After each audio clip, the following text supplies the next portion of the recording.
Hello, everybody. Jason Sarney here at PhinManiacs.com, and we have another edition of Opening Packs with Podcasters. But this time, we're going to call it Opening Packs with a parent of one of my favorite football players in the NFL, Mr. Sam Highsmith, father of Alex Highsmith, linebacker of the Pittsburgh Steelers. How are you, sir? I'm doing great. I'm still a little tired from all the traveling, but we came home with a win, so the tiredness is okay. Well, I got to tell you, you are probably a sight for sore eyes for all Dolphin fans because you're wearing a Steeler jersey, which means you're a friend because you beat the Bills. We are thrilled for all you Steelers out there for giving us a win without us playing, which was a loss for the Bills. Now, were you at that game? Where were you sitting? Where were you sitting? What was your story for that particular game? I know you travel a lot. Yeah, we were there, and I'll be honest with you. I think I've said that during the game or after. I told my wife that Jason's going to like that win we just had there. We were in the end zone opposite where the team comes in. It actually was the end zone where the block punt was. It was the end zone where, Ben had that touchdown pass to Deontay. So we had great seats. It's kind of funny without saying a whole lot. Alex ended up getting better prices and better seats than what the actual team was selling. So I think he's figured the game out. We're going to see what they're selling them for to him, and then we'll just find something better at a better price. So I love it. Very industrious. And, before we get into, the card pack open, which we'll be doing from Alex's rookie year last year, 2020 Chronicles. So we're looking for those fun Pittsburgh Steeler jerseyed, hopefully rookie cards and maybe some special ones there. And what we're going to do, if for anyone out there and for you, Mr. Highsmith, if you haven't seen what we do on Opening Packs with Podcasters, anybody who wants the cards, watching, listening, even now after the fact, you throw a little donation up there to AlexHighsmithFamilyFoundation.org. That's what we're shooting for tonight. We're looking for, naturally, number 56 on the Steelers. We're looking for Alex Highsmith cards. We're looking for Steelers. We're looking for Dolphins. And anybody out there, if you want the card, I don't want anything, but we'd love for those donations to kind of flow in, and we'll have some fun comments after the fact. We'll hopefully find some good cards here. But before that, let's talk a little football. Before we talk a little bit more specifically that Bills game, take us back to about a year and change ago, the draft night and leading into that whole process, and then you could take us on into that awesome rookie year. A lot of people followed your travels on social media, me included. Must be riding a terrific wave right now, sir. Yeah, I have to admit it still feels a little like a dream. I was speaking with a gentleman here in town who's going to help us with our next local fundraiser for foundation. Actually, it's his wife. She asked me that. I said, yeah, it does kind of feel like a dream every now and then. We felt good after the combine because he really did do well. I think he showed people he was athletic. He knew the drills. He looked great out there. His times were good. So we were hoping we felt good about fourth, third, and hopefully, possibly late second. But, we always wanted third or fourth.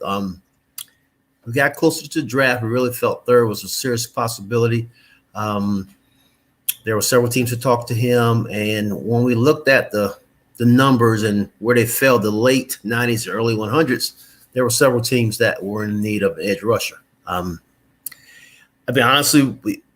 we knew that Miami had some interest. Then I noticed that they passed and went other people earlier in the third round. So, okay, well, there went that.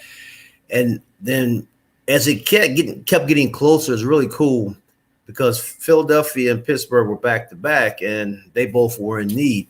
So we kind of had a feeling to be somewhere in Pennsylvania. And then the coolest thing, I had a family Zoom, pretty much family on my side, my wife's side, a couple of close friends.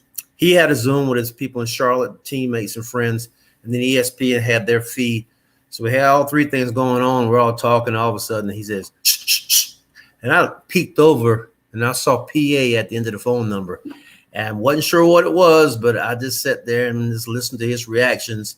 And the more you knew that was a team and just a yes, sir, he would say, I'm excited. That chill just came over the body. And We had to be quiet, so that was hard. If you remember, if you saw anything from the draft, I think it was the first one ESPN showed.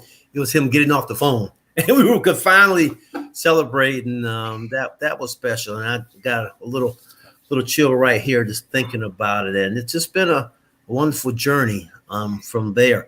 Yeah, COVID did change a lot of things. We didn't get to go up the next day and do the press conference stuff and see Pittsburgh, so that was a little frustrating, but I say the best thing about draft night was the fact that Roger Goodell actually read his name. In a normal draft, he only reads first rounders. So that was special having that image, and I have it recorded, and I actually have it posted on YouTube public so people can see. It's real. That's just a real great memory. We felt good about his place. Several people I spoke to thought that was a great program and great organization, but just a fit for him as outside linebacker. And I think the first year showed that. I think he showed excellent growth. He did his part on special teams, and we were just happy just seeing him on special teams. And unfortunate accident, someone's misfortune is another person's opportunity, and he had that. And I think the only time I was really nervous was when I realized that Bud was out for the year. And I got a little nervous chill. Not excited when he started, was that nervousness of the pressure. But he was fine. He was a little antsy, but he was fine. And he got through those last 6 games. Did all right. Learned a lot. And I think it all just kind of worked into the off season going into this year. And I think he's, so far, knock on wood, he's shown the improvement. He certainly has. He's had that motor. He has that never say die, never quit. And that, one of the things that you preach in the Family Foundation website is something that I love. It's the 3 F's. It's faith, family, football. And if you can kind of take us through that work of a father to father. My sons are young. They're just kind of figuring out what they want to do in sports. And I'm kind of waiting in the background to see what I'm trying to push and not push, So if you could take us through that journey as a dad, as a son. He was a walk-on. He was a guy who just didn't say quit, just had to accomplish his dream. You helped with that. Take us through that journey and story. I mean, the faith family football is really cool. I saw that somewhere and just kind of picked up and kind of took it. And we don't have it trademarked. Somebody else already had, so we couldn't do that. But faith was an important part of my childhood growing up, and something that we as a family continued as we got married and kept our kids involved. And we weren't the most church-going people, but we were people of faith, and we knew where our strength came from, and that was just taught to our kids. And he took that, and I think I know that helped him through the ups and downs. Never not being that athlete that everyone talked about, not being that person in middle school that was looked at like being the star in high school, not being the kid in high school that played varsity as a freshman, 2 years on JV. And honestly, especially his sophomore, he was a little overweight. I was really concerned. I just wanted him to be able to play varsity and hopefully get his chance on the field. But hormones kicked in. He probably grew from the end of football season as a sophomore to his first year of varsity, 4 inches. Went from like around 5'8", 5'9" to a solid 6 foot. And then the extra weight just kind of literally like it melted away. He fell in love with the weight room, and it's worked. Once again, that opportunity for him was the starting outside linebacker was actually, starting inside linebacker. One of the two was in California all summer, but Alex was at every training, every opportunity. So he was there.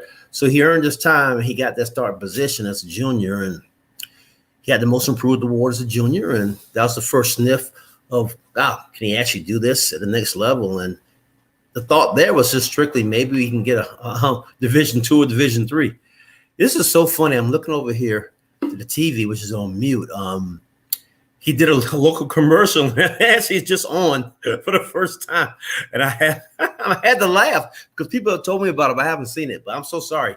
No, that's great. I love the fact that I could be on a show with you. That's amazing. Oh, cool. And the best thing, I have a DVR, so I'll just rewind it at the end of this and get it recorded. But That's awesome. that senior year, he was honorable mention, I think. Actually, wasn't even honorable mention all conference, but he went in the senior year and just, it's a team that was 0-10. And you know, most of the colleges have already offered their scholarships, juniors and the seniors they've been watching. So he had a great year. He was unanimous first team all conference. He was all region. The coaching situation was a tough one. It was transition between his junior year to senior coach, and no one even kept stats, so I couldn't even add that. But I'm confident he had over 100 tackles. He wasn't recruited by anyone but Davidson, which is a FCS school, and Furman. David started off with the first interest, and Davidson started up the first interest. And Furman came in, and we liked both places. Davidson's a tough school academically. You know, honestly, it wasn't a place for him. My son's a good student, but he's not a Davidson quality student. I'm gonna be honest. I think we're very honest in our family, so I'm not gonna sit here and lie and say he's the brainiac. He's a good student and works hard. Furman was a better fit, but we had put some interest in it at Charlotte with a high school coach who I actually taught together with when I was a teacher before I became an administrator. He was the head coach at Harvard High School. His son was a graduate assistant at Charlotte. So I asked Scott Braswell, hey, do you mind getting in touch with Scotty or letting me reach out to him so I can share Alice's film so we can share with his coaches? So literally we recruited them. I mean, he's not like some of these walk-ons who prefer walk-ons with, we can't give you a scholarship, we want you to come here. No, we went to them and please give us an opportunity. And I mean, literally the rest is history. He earned a scholarship after his redshirt sophomore year. No, after his redshirt freshman year, earned that scholarship. He was a backup for 2 years, started as a junior. The Tennessee game was his breakout game. I'll never forget that, sitting in, I usually very good with the name of stadiums, but the Volunteer Stadium, that's not what it's called. And he had 2 sacks. They said 1.5, but it wasn't a half. He had 2 sacks that game. And I said, this is real. My son actually has an opportunity. And that was it. He ended the year strong against FAU. I always remember he had a really good tackle against Devin Singletary, which is ironic because they're still playing against each other and he's still tackling Devin. I was going to put a picture up from Sunday of him tackling him and one from Charlotte back in 2018. I think I'm going to do that and post that. You do that to before, and that's like an NFT. Yes. It's like great. Hey, he's still tackling them. But the senior year was amazing. Senior year was we felt good. The coaching change came in, different format. He actually, for the first time, got to learn pass rushing skills. So basically, as a junior, he just went in there and just worked and got there. He only had 3 sacks, I think, as a junior. But it's very similar. And I don't know the terminology. Very similar to like an end now in an NFL 3-4. He was more like what Hayward played as opposed to what he's playing now. And a true outside linebacker. Well, it was a 4-3 front there, and he went off. He was, I think, tied for 3rd in the country with sacks as a senior.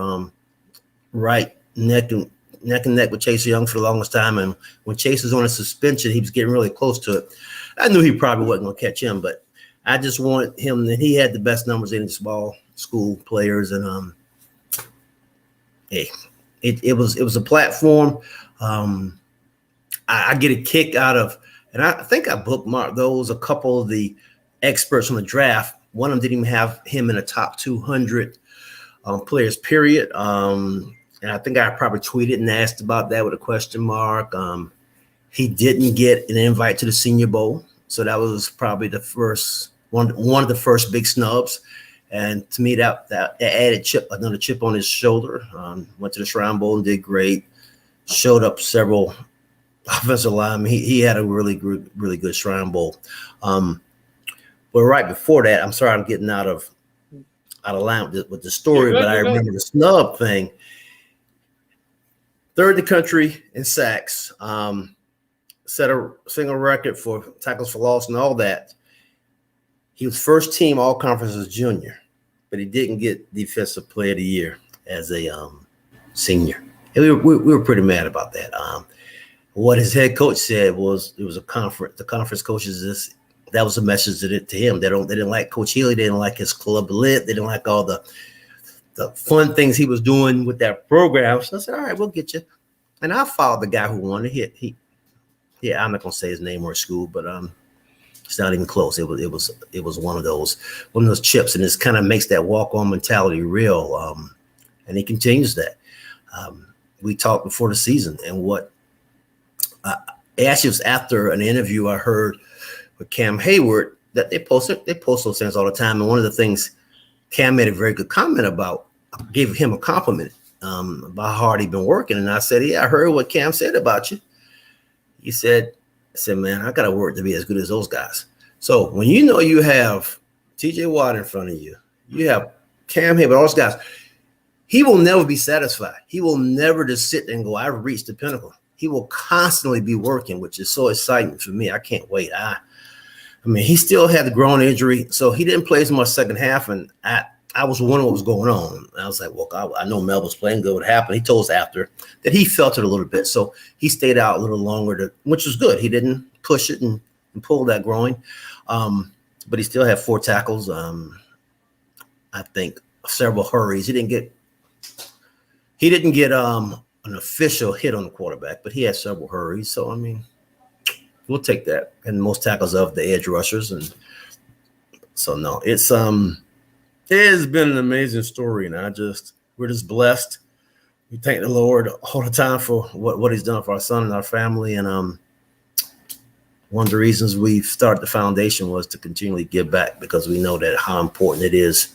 That He understands how important family was in his life and how it helped him. We were there to support him and all he wanted to do.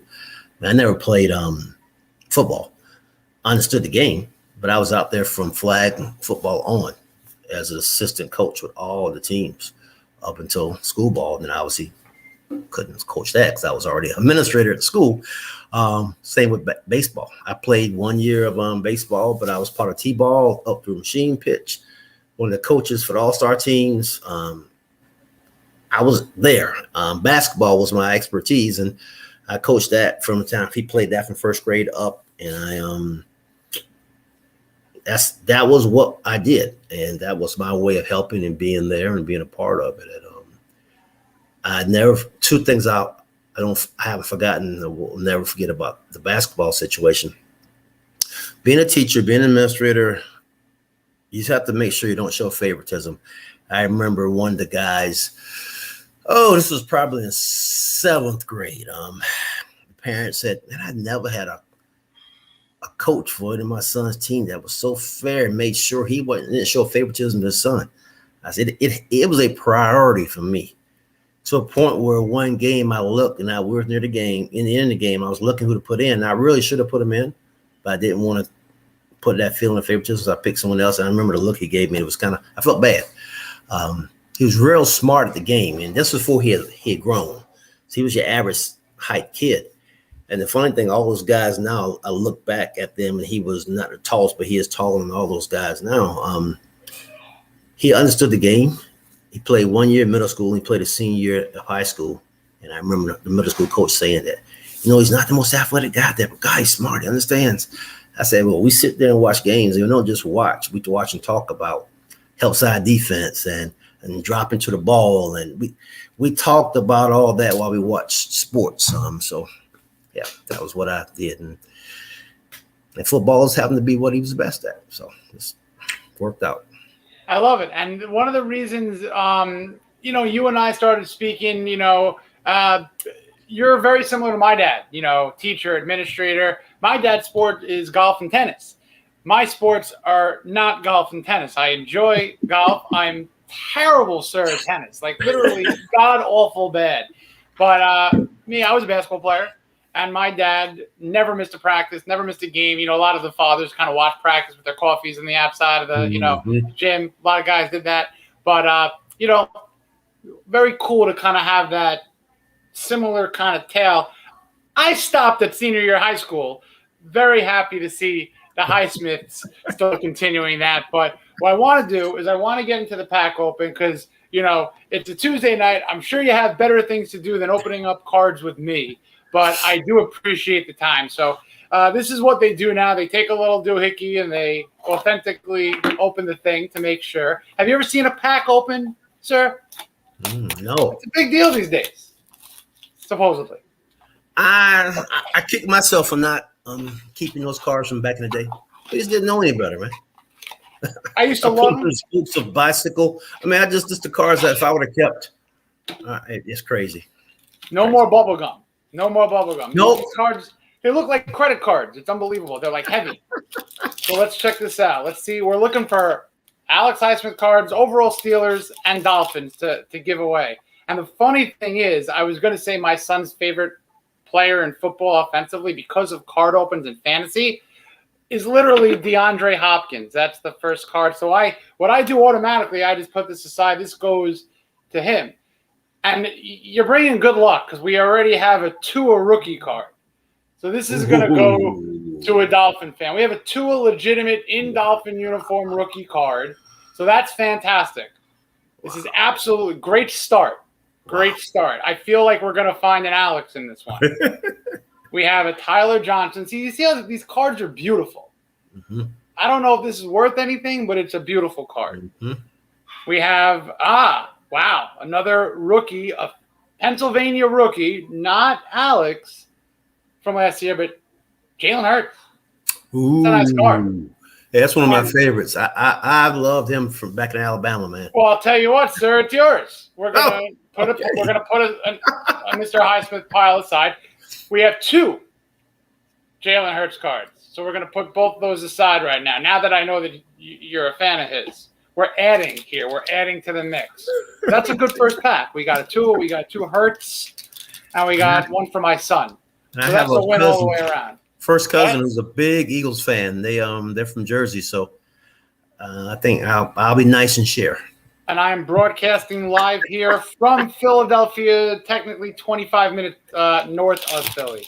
So here we go now. We got George Kittle, outstanding tight end, one of my favorite fantasy guys. You a fantasy guy? Do you do any teams? I've been playing that since 2000.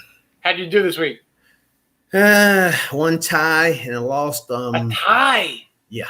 Oh. I can remember maybe 2 or 3 ties ever. I had a tie. That's tough. Wow. And then another game, boy, I forget who let me down. Lamar let me down last night. Yeah, great game. I lost out by like 25 points. Yeah, I'll tell you, you must be very thrilled that Derek Carr led those Raiders back. You want to get those losses for the Raiders back. I have to admit, that's a double-edged sword because you want the Ravens to lose, but God, that gives these kids these men some confidence coming up. The playoffs this coming weekend, so. I'll take that though. All right. Well, it's going to be I love watching those games. Those are some of the best games out there. That rivalry. It's got Jake Fromm. You know Fromm. You just beat Fromm, so that's good. Well, not Fromm, but he was watching. We got Julio Jones. Oh man, love Julio. Big future Hall of Famer there. Oh, absolutely. Whew. And I don't know about future Hall of Famer, but a future starting quarterback in this league is Jordan Love. It's a nice card. These are see-through. Like, imagine being like, growing up and getting a see-through card in the 80s or 90s.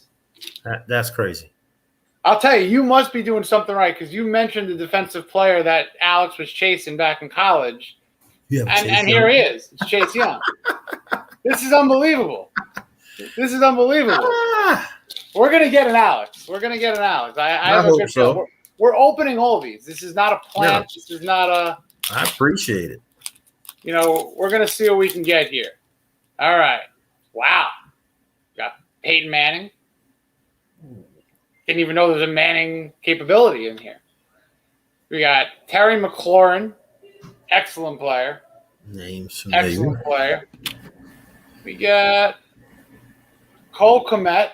Oh, and we got a Steeler, which is going to go in your pile. Now, this is a good card. This is a really good card. So hopefully a Steeler fan could pony on up to, the Alex Highsmith Family Foundation. This is a Chase Claypool. You could read from what's on your side of the screen through this card. It's like a. Oh, come on, folks. That's a good one. This is beautiful. That thing And was again, we have a couple of minutes doing this, and we'll see what we can do live. But this is going to be a continual thing. Man, we're going to put this in the sleeve. This is a beauty. This is a beauty. Wow. Nice. Now Claypool, I think, was a basketball player too. Do you know anything about that? Well, from what I remember, oh boy, not sure. I don't know if he's one of those guys that thought about playing basketball at Notre Dame, but I know he can he's from jump. Canada. I'd be shocked if he didn't play basketball the way he can jump. That I could confirm. He's from Canada. He's one of our friends from up north playing ball. We got CeeDee Lamb to finish off that. Another good one. Two very nice receivers right there to finish that off. We got five more packs to go. Okay, we're going to cross our fingers. I'm looking for that 5-6. We got Cam Akers. That's a shame right there. Hopefully he gets himself better. That was my keeper this year. Oh, I'm sorry. Oh, man. Sorry about that. I had him in a league or two. That it did sting. Antonio Gibson, very nice running back right there for the WFTs. We got Adam Thielen. Oh, yeah. Outstanding receiver. He's another guy, small school, kind of have that same kind of mentality and plays for his hometown team, which is fantastic there. And we got Antonio Gandy Golden, another one of those really nice cards. Just beautiful cards here. And then we got DeAndre Swift, who had a ball game the other day. Good runner. Yeah. Good runner right there. All right. I had a chance to draft him, and I didn't. Something about Detroit, man. It just scares me. I think people I think are just scared of just Detroit and the offense. But he got 11 targets, if I'm not mistaken. And he's a running back. 11 targets. Speaking of targets from a running back, we got Christian McCaffrey. Ooh. A very fantasy-friendly box so far. North Carolina people, if you're watching, man, those Panther folks, hey, they love him. There you go. There's connection there. There is connection. We have Saquon Barkley. We got Allison's first tackle, man. Never forget that. Really? Monday Night Football last year. Yep, and I joked with them before. I said, "Man, don't let Saquon bull you over, John. Don't worry about it." We'll put that in the pile. We're going to put that in your pile right there. We got Brandon Ayuk, who disappointed me. Got an offer on Sunday. That was disappointing for sure. He's a very nice receiver card. This is Justin Jefferson. Oh, that is nice. Yeah, this is a beaut right here. I'm going to put that aside. And we got Henry Ruggs III. I don't think he did much. Did he do anything? Not that I remember. I don't think he got hurt. He wasn't one of the ones that got hurt, I don't think. But one of those Bama boys. Phew. And that's also a cool thing that my son, who was a 0 stars out there playing with Minka and Najee and all those guys from Saban's ranch. It's like grows them there, It's unbelievable. Saban used to be a name that bothered me, but after hearing what he does and how good of a just teacher, mentor, father figure, I'm over it. Kinda. Not really. I'm shocked he did so poorly when he was you guys' coach, but hey. It is what it is. But when you hear certain people from the Dolphins history kind of say that they're okay, you move on. Right. So we got, wow. This is from back in the day. This is heyday time. Emmitt Smith. You got Emmitt Smith in this. You got Peyton. Very nice. Another CeeDee Lamb card. A Baker Mayfield. Baker Mayfield right there. Yep, you can pass on that one. No, I'm just kidding. I was waiting for you to say something. This is, what you call this? This is meat, fresh meat for Alex. Hey, that's actually Alex's second sack. So, I love it. Tackles and sacks. Like I'm putting up cards and you're knowing which tackle and which sack Alex got. That's impressive. Another Ruggs card, one of those see-through doohickeys. And T. Higgins, a nice receiver, one of those receiver art piece cards. My so fancy. We got two left. I'm hoping that we can score an Alex here. I really am. Wow. But we did score Jerry Rice. Ooh. Jerry Rice. Best football player of all time? I mean, I think the best of all time, I'm a little biased. Lawrence Taylor is my okay. I think he changed the game. But Jerry Rice, man, that was Alice's first jersey. Yeah. Oh, wow. Yep. First Jerry Rice. Yep. A lot of connections. I love that. Phillip Rivers, Fun player to watch. NC State guy, yeah. And he's coaching now. Is he coaching down in Alabama, I think? Yep. I saw one of the interviews after his first game. I bet that's got to be that's surreal for his kids. Probably more for their parents than the players. They probably don't really. Well, no, they will remember him. Yeah, he just recently retired. Oh yeah, still, yeah. I would love to see Philip get all hot and bothered with the call and give like the business to a ref and just watch the ref just kind of crumble because Philip Rivers going crazy on someone. Philip would do that. Yeah, he was fiery. We have LaMichael Pirine, a Jet. Now, I don't like Jets, so I don't like touching Jet cards. Nah, I got you.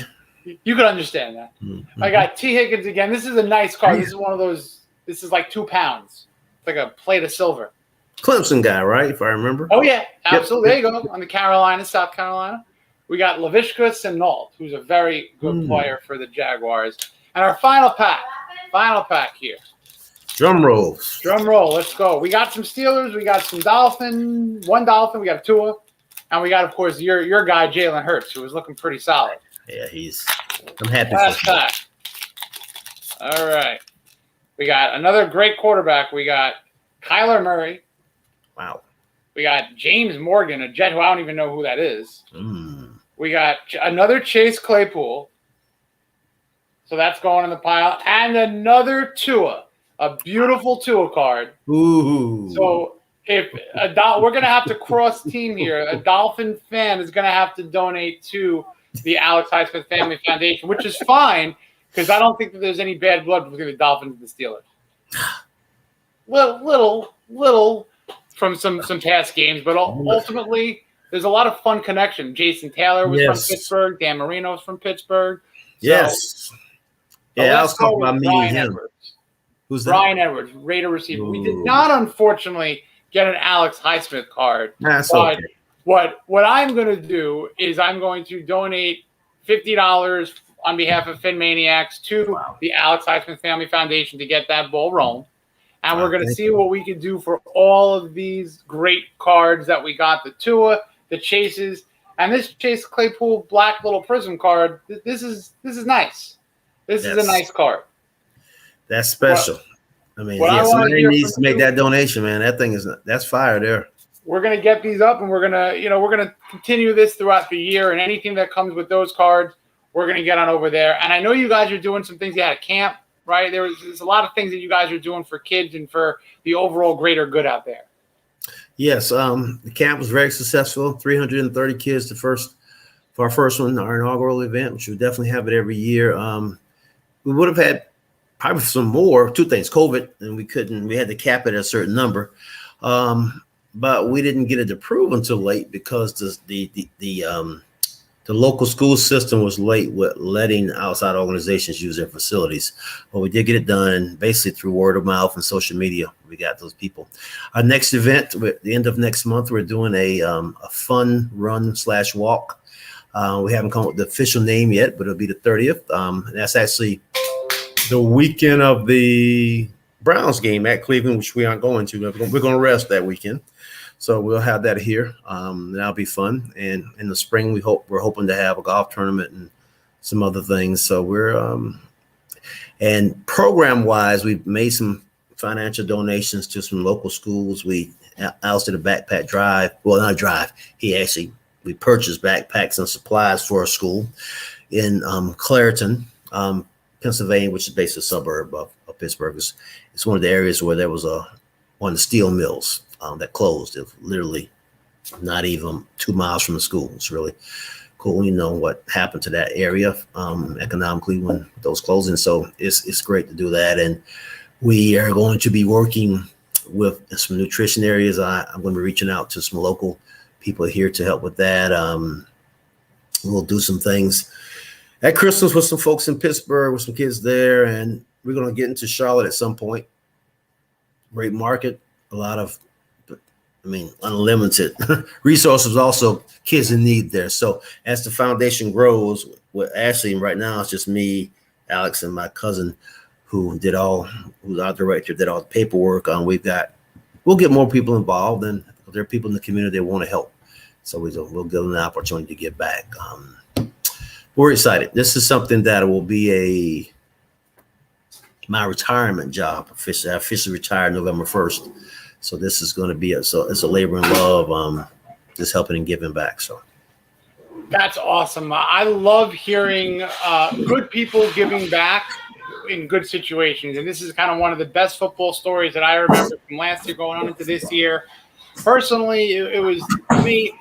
I made a loud scream when Alex was drafted, and my wife and kids said, "Who did the Dolphins get?" I said, "Didn't get it, but Alex was drafted." I was thrilled.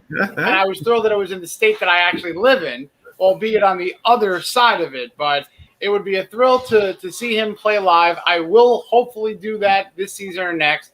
But I do want to thank you very much for taking time out of your Tuesday evening, sir, for coming on in, opening the cards. And, I wish you, Alex, and the Highsmith family the best of luck. And the foundation is fantastic what you do, sir. Thank you so much. And we've looked at the 2022 schedule, and it looks like we're playing against the AFC East, and we're scheduled to go to Miami. So we have we have the Patriots, and boy, who's the other one? Patriots and well, I know we go to Miami. We go to the Jets come to us. Patriots and Jets come to Pittsburgh. Oh wow, it's already known. Okay, good. Back to Buffalo. Oh, man, 4 straight years to Buffalo. 4 straight years. It's crazy. That is pretty crazy. But I'm thrilled because I don't know the date yet, but I know that I'm going down to Miami to see this Pittsburgh game. So that will be fantastic. Have a terrific Tuesday night, and you know what? Good luck on Sunday. And go beat those rivals. We got a rival game of our own. Hopefully sending those Bills to 0-2. I hope so. Nothing against them. I mean, Bills Mafia was great. They're a fun bunch. They were. I always pull for upset, though. You got to pull for upset. Absolutely. Well, thank you again. Best of luck to everybody, and have a terrific evening. Thank you so much. Anytime. Thanks for everyone for listening. For Sam Highsmith, Jason Sarney here in the PhinManiacs. Take care, everybody.